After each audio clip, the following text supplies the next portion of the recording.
Mr. Lockhart serves on the Board of Directors and Executive Committee of the Metro Atlanta Chamber of Commerce and chairs the World Affairs Council of Atlanta and the Midtown Alliance. He is also a trustee of Agnes Scott College and the Atlanta International School. The Federal Reserve Bank of Atlanta serves the 6th Federal Reserve District, which covers Alabama, Florida, and Georgia, and parts of Louisiana, Mississippi, and Tennessee. The bank has branches in Birmingham, Jacksonville, Miami, Nashville, and New Orleans. Please help me give President Lockhart a very warm Paulding County welcome.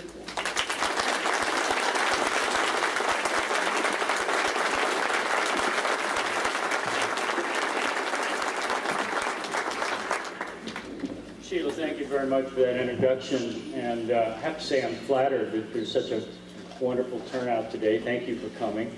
As we were driving in, I took note that the Paulding County Detention Center is across the street. So I'm going to be a little careful what I say today. There are more of you than there are of me. I also want to introduce two of my colleagues, actually. Tom Cunningham. Tom, stand up if you would. We now have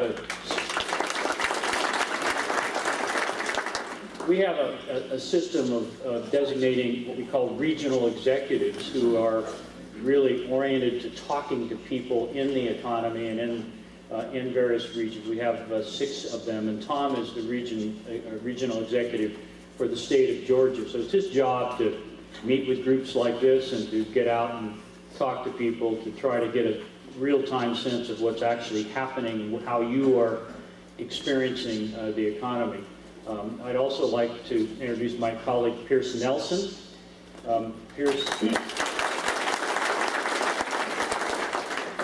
Pierce was responsible for getting us here today and only panicked a couple of times as we were driving from Atlanta. Pierce is responsible for a variety of things, including government relations and press relations. So it's great to be here.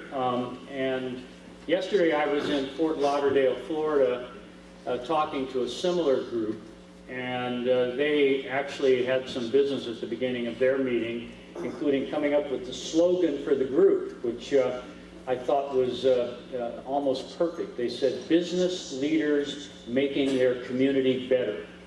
And I think that probably sums up why you're all part of the chamber here.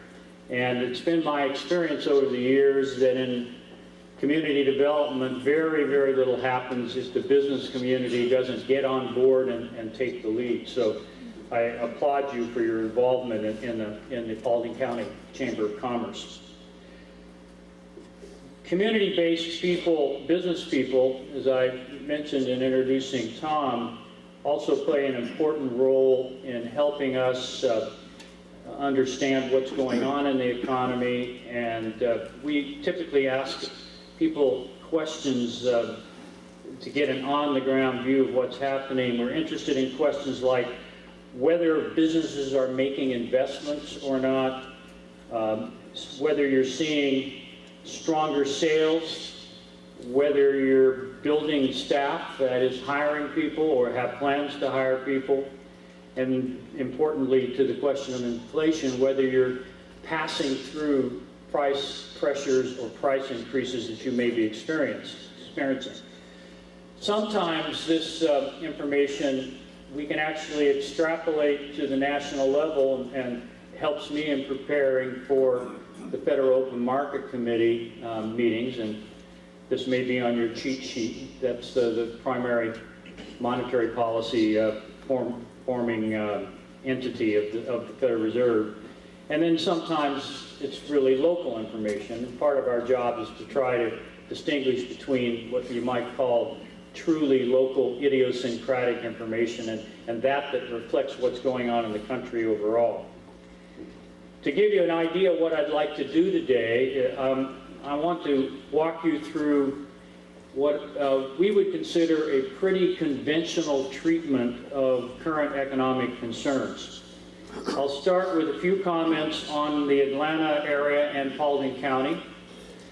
I'll then provide my views on the state of and outlook for the national economy. I'll comment on the headwinds, and that's almost a technical economic term, headwind.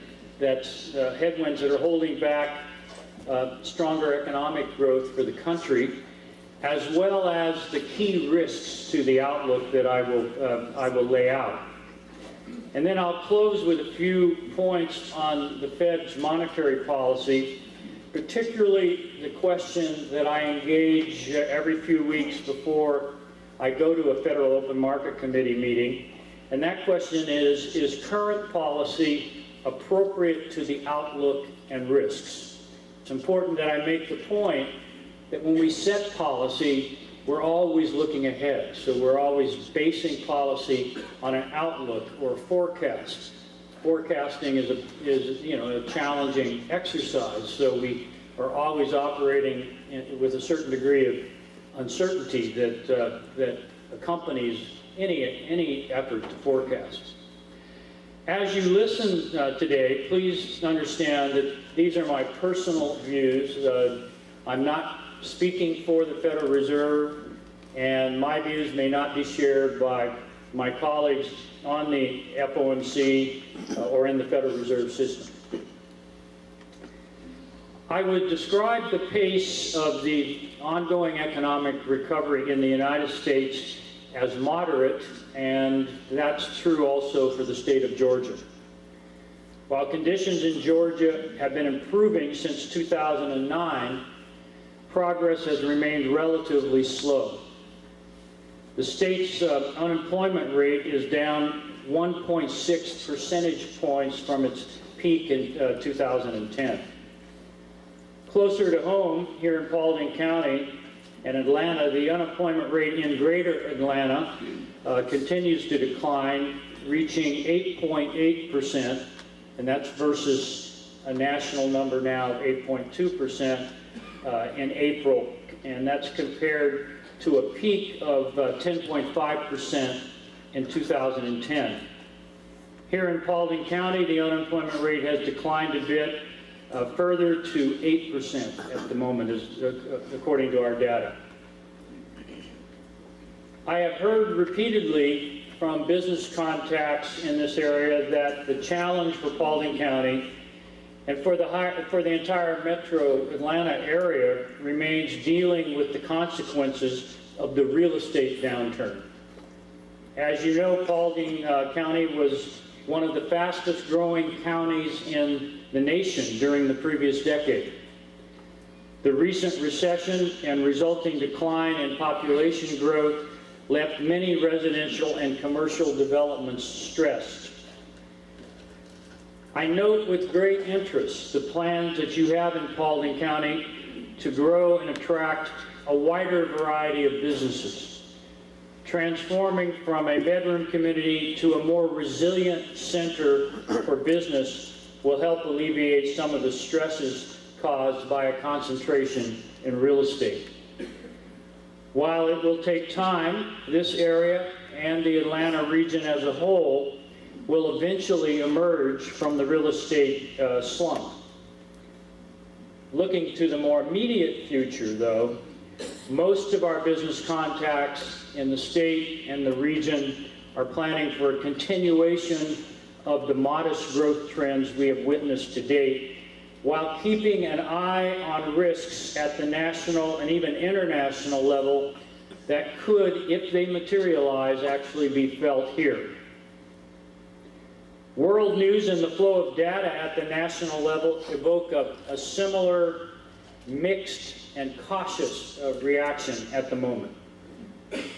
Coming off a reasonably strong fourth quarter in 2011, the indicators of economic strength so far in 2012 have been underwhelming. First quarter gross domestic product was recently revised down from the original number of 2.2% growth, that's an annualized growth number, to 1.9%. So the first quarter was below 2%. The May employment report, combined with downward revisions to the March and April job statistics, was clearly a disappointment. Now, there remains some question about the degree that weather-related effects were being seen in the numbers, weather-related payback from the rather robust job growth earlier in the year. Losses in construction jobs, for example, were unexpectedly large in May, possibly reflecting better strength earlier in the year. But it is nearly impossible to escape the conclusion that we are replaying in some manner the spring and summer slowdowns of the past 2 years. The economy remains in recovery, but as the disappointing employment numbers illustrate, the economy is working against some strong headwinds. Let me delineate those headwinds. First, key sectors of the economy are still deleveraging, reducing debt. This is true of the household and financial sectors. In the household sector, for example, while some categories of consumer credit are expanding, overall consumer debt, including mortgage-related debt, is still declining, and the debt service to income ratio is shrinking. Deleveraging is arguably a fundamental improvement for the long term. But for the short term or for the medium term, as financial institutions and households return their balance sheets to health, deleveraging is not conducive to spirited growth. Second headwind, the housing sector remains weak, even while recently showing signs of stabilization and improvement.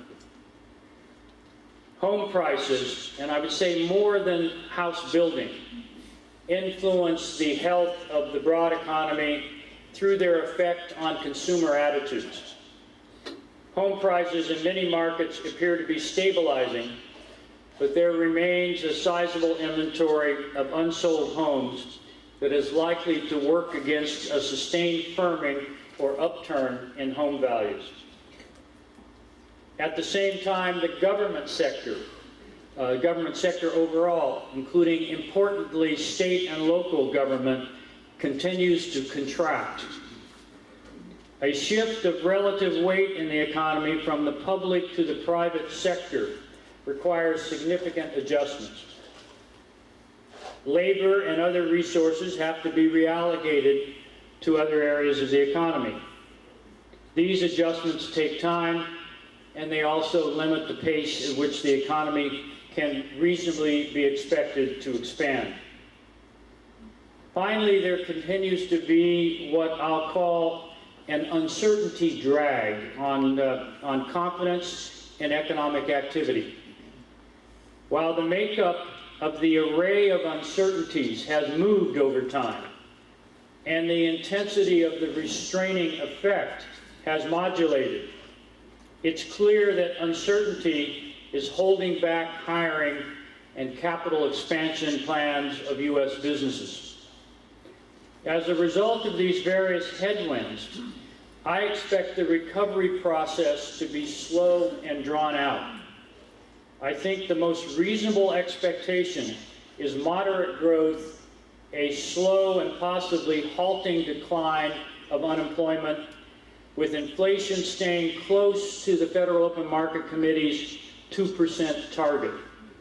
And I don't see this narrative changing much to the upside over the medium term. Let me describe the key elements of this, what I will call this baseline outlook.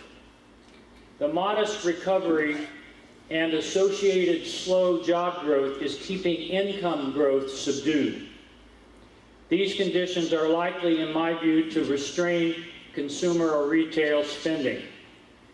Consumer spending has been running a little stronger than income growth over the past year, supported by a drop in the rate of personal savings. This is not healthy for the longer term. Without a marked acceleration in household income growth, which again is not in my baseline projection, consumer spending growth will likely be held in check.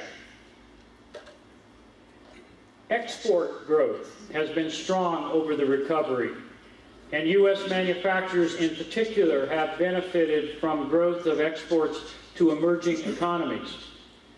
The slowdown in Europe has resulted in some cooling of overall export growth and a slowing of U.S. manufacturing. Our trade imbalance at the national level, with imports exceeding exports by a good measure, could well be exacerbated by the recent appreciation of the dollar, the growth in the value of the dollar on the export side, and the relative strength of the U.S. economy as a driver of imports. As I already mentioned, the decline in government spending has been a net drag over most of the past 3 years and is likely to be a slight negative factor or possibly worse over the medium term. Now, these are the key factors that are influencing my baseline forecast for the medium term. As I said earlier, forecasting is a dynamic exercise. We continually reevaluate key assumptions and risks that both affect the outlook, that is, they are in the outlook or in the forecast, and pose potentially high-impact contingencies that are not in the baseline forecast. It's my sense at the moment that risks to the economic outlook are gathering. So it's worthwhile to spend a little time talking about the risks in some detail. In my view, there is an array of serious concerns, but I'll emphasize 4 key potential sources of downside risk. They are the behavior of home prices, the effect of sharp federal fiscal adjustment, financial instability along with recession in Europe, and a slowdown in emerging market economies. For our Atlanta Fed forecast, we assume that home prices will hold steady, a view that I would argue is supported by recent readings from a variety of home price indicators such as the Case-Shiller and CoreLogic indexes. I've already cited the housing sector as a headwind. It's also a risk in that a large further drop in home values could undermine my outlook for the economy. Turning to fiscal adjustment. Without congressional action, current law calls for increases in taxes and reductions in federal spending to begin on January 1st, 2013. Estimates of the seriousness of the so-called fiscal cliff vary, but most indicate that the immediate, that is the 2013 impact on the economy would be negative and large. The Congressional Budget Office, for example, estimates that without congressional action, mandated spending cuts and tax increases would cut the federal deficit by 4% or more of GDP. And the CBO notes that this could be large enough to push the U.S. economy into recession during the first half of 2013. Now back to my baseline projection. My baseline projection assumes that while some amount of federal fiscal restraint on growth is likely, the phase-in of tax and spending actions will occur more gradually, mitigating the cliff effects that I've just described. Let me now turn to the risks posed by the situation in Europe. I am giving more weight and higher probability to a negative influence on our economy coming from Europe than I did as recently as the last FOMC meeting in late April. So I'd like to spend a little time today developing this scenario in more detail. First, the euro area as a whole is in or near recession, as I mentioned earlier. Southern Europe is contracting sharply. Of the larger euro area economies, only Germany appears to be showing much resilience. A more severe euro area recession will negatively impact the U.S. economy through the export and tourism channel. Exports of goods to the euro currency area in 2011 totaled around $200 billion. That's about 13% of the total dollar value of U.S. goods exports. More broadly, exports to the European Union, including countries that don't use the euro, totaled about 18% of U.S. goods exports. A mild European recession, which is what I expect, would slow but not derail the U.S. economic recovery. While the trade channel, the trade channel with Europe is important, the greater concern, in my view, relates to the European financial system. In particular, the risk of an event that might trigger a widespread seizing up of global debt markets. Financial stress in Europe increased measurably after the failure to form a government following the last Greek elections. With increased fears that Greece may leave the euro area, deposit flight from Greek banks reportedly has surged.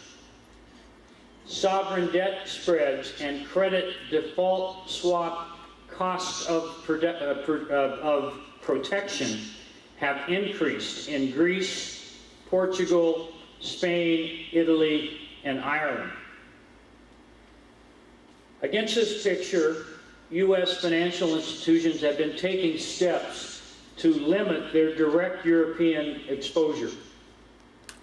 Banks have moved to limit their direct exposure to peripheral European sovereign debt, but they still maintain exposure to European banks through complex counterparty relationships, including their participation in the credit default swap market. Also, exposures of money market mutual funds to unsecured European debt actually have been declining in recent months, especially their longer dated, that is greater than 30 days, unsecured placements with European banks. The reduction of direct exposures within our domestic financial system has actually been quite aggressive, but can only go so far to insulate the United States economy from spillover in the event of financial sector instability in Europe. The global financial system is simply too integrated and too networked to expect that problems could be isolated to Europe. Also, arguably in the current, what the press calls risk-on, risk-off investment environment, U.S. financial markets have already experienced the effects of European risk in equity markets.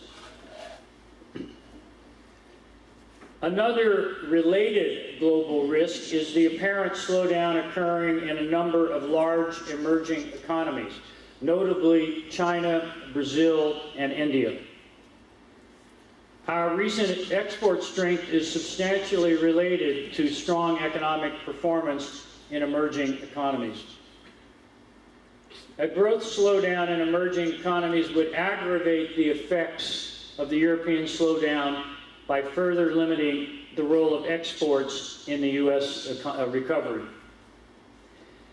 Those are the risks I see. Those are the most prominent risks I see. I should add, although I didn't mention it earlier, and although the intensity of concern has receded somewhat, that the risk of conflict related to Iranian nuclear proliferation in the Middle East has not gone away. Sudden developments there would likely be felt in oil markets, and research has connected the onset of recessionary conditions in our economy with spikes in oil prices. To close the circle, let me tie my view on the outlook to and the outlook and risks to monetary policy. In thinking about the array of headwinds and risks out there, I can say that my base case outlook for the economy incorporates some of the impact of these downside forces on the economy.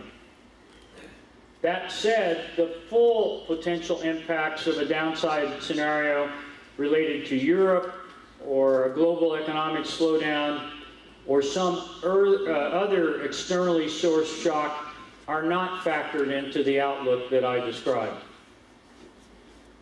In the context of that outlook, policy remains quite accommodative and supportive of the ongoing recovery. The key elements of current monetary policy are an interest rate policy designed to keep borrowing rates at very low levels, a stable Federal Reserve balance sheet whose average maturity has been extended recently as a result of the so-called Operation Twist, and a communication policy that I think goes a long way in helping the public form expectations about interest rates, inflation, and the intent of policy overall. I view this policy stance as appropriate for the outlook that I described. However, as the employment report of last Friday illustrates, there continues to be a halting and tenuous character to the recovery. As I look ahead, my viewpoint on policy considers two possibilities.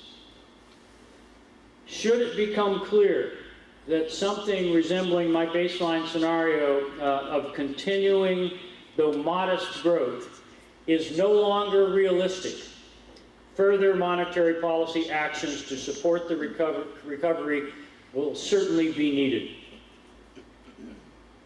In addition, the situation we face requires that the FOMC maintain a state of readiness to respond to financial or economic instability should the need arise.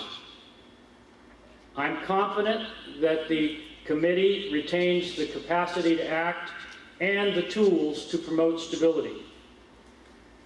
And very importantly, and I'll close with these thoughts, the economy itself is in a better condition to withstand threats to stability than it was at the time of the financial crisis in 2008 and 2009.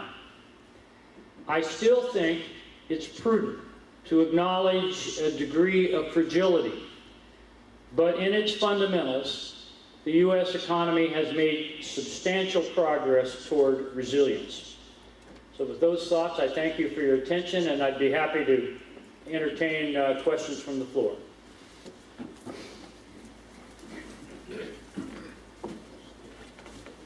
Any questions? President Lockhart. I'll repeat the questions for those of you in the back. Yes, sir. What do you see the negative effect of not doing the Keystone Pipeline? Does that have anything to play into your... The question is what's the negative effect of not doing the Keystone Pipeline? In the greater scheme of things, it's a micro consideration, not a macroeconomic consideration. I am certainly no expert on it, and so I probably know what you read, and that's all I know. And I know that the oil industry, believes that this is critical to getting Canadian oil to U.S. markets through the refinery system that is actually in the southeast. It's substantially in Louisiana and Texas, and so I know they very much favor it. And beyond that, it's obviously a political issue, and as a central banker, we try to stay out of politics as much as we can. Yes, ma'am.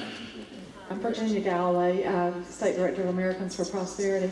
And when I started my job 6 years ago, our national debt was $6 trillion, and now it's around, what, $14 trillion? Isn't that reaching the level of our entire gross domestic product? And how does that, is there not a cliff there anywhere in that national debt? Well, your numbers are accurate. The gross national debt, and I say gross because some of the debt is actually held by government entities, so it's holding debt on yourself in effect. And of course, a good portion, a rather large sum, is held by the Federal Reserve, which is the way we go about doing monetary policy on a regular basis. But nonetheless, the $14 trillion is very close to the $15 trillion size of the U.S. economy. So in a gross sense, that's approaching 100% of GDP.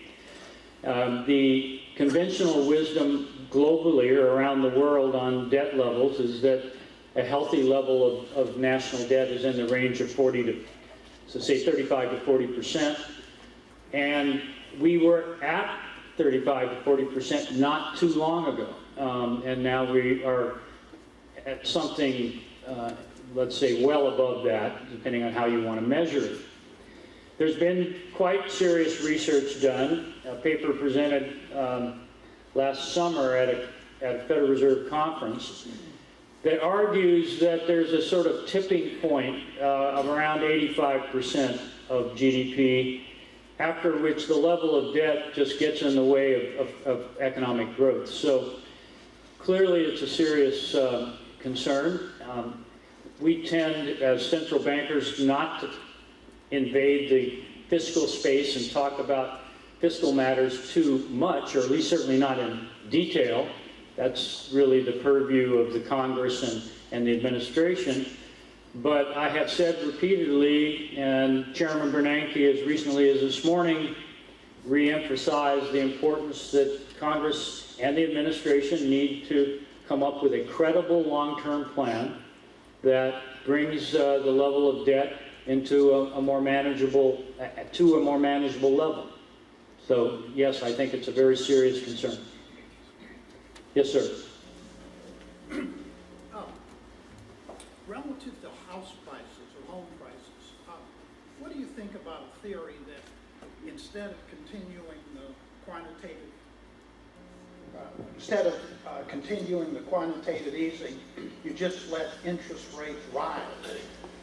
The idea being that as more potential home buyers see the interest rates rising, they're going to run out and buy a home before the rates go up too high, therefore causing the house prices to go up, help the economy, and also, of course, produce interest increases for the consumers. I'll paraphrase the question.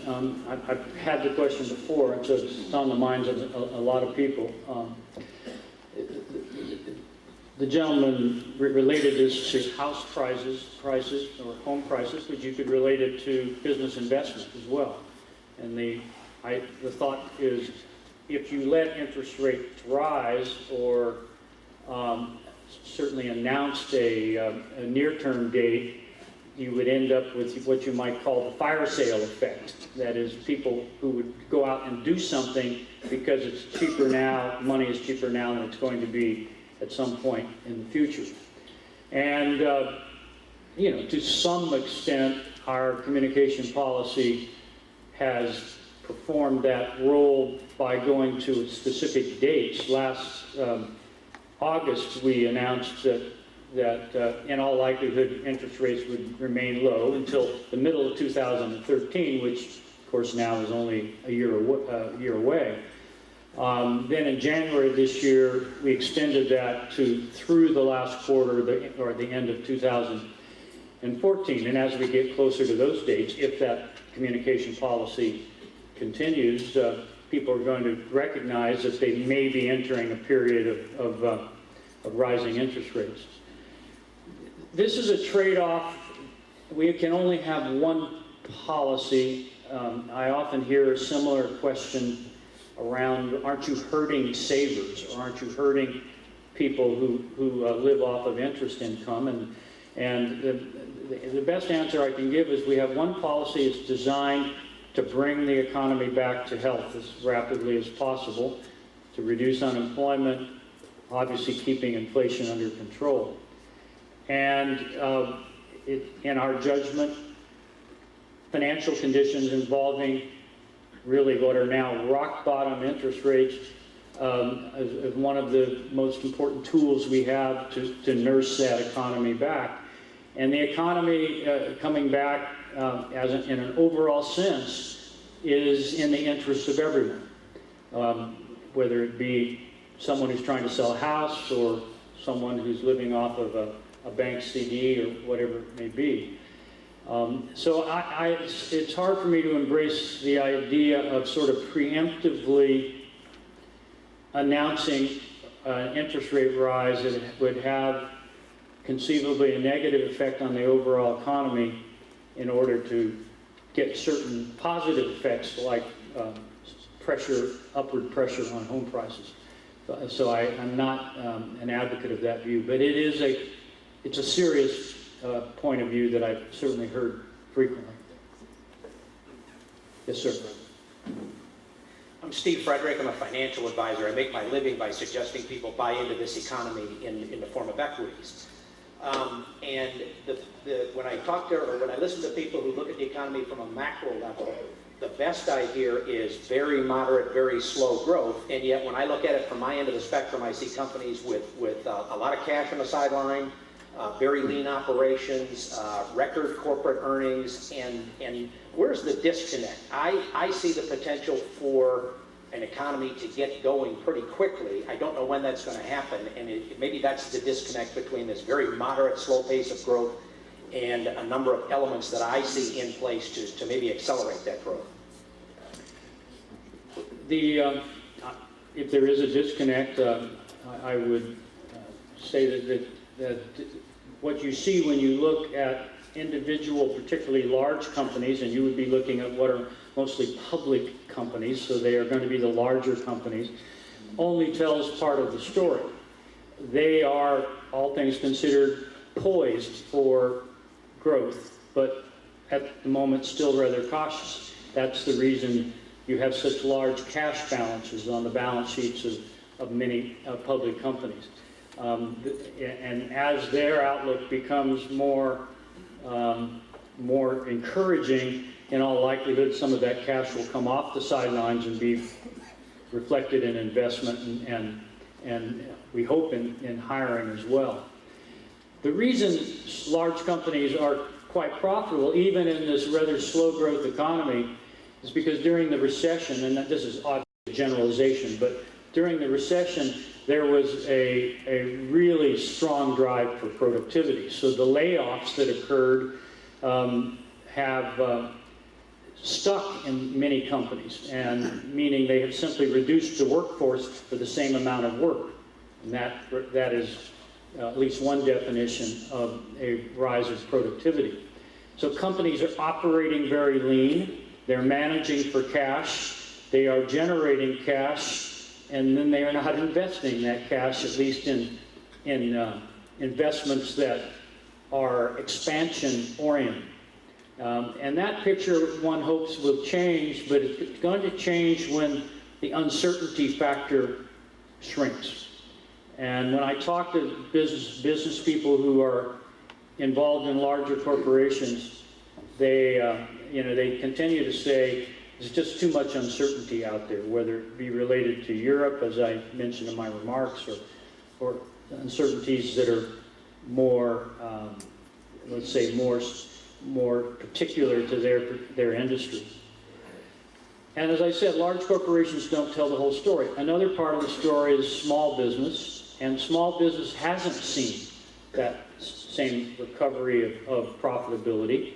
And so the small business sector hasn't had the same level of return to cash flow and profitability that the large business sector has. So I wouldn't argue that there is a disconnect. I guess I would argue that the business community is still very conservative and very cautious, and that is mostly because of the uncertainty picture out there.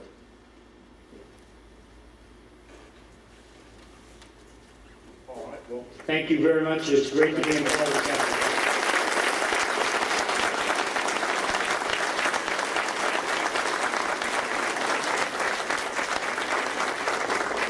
thank you, President Lockhart, and we appreciate you being here today and coming out to Paulding County, and we hope you come back again soon.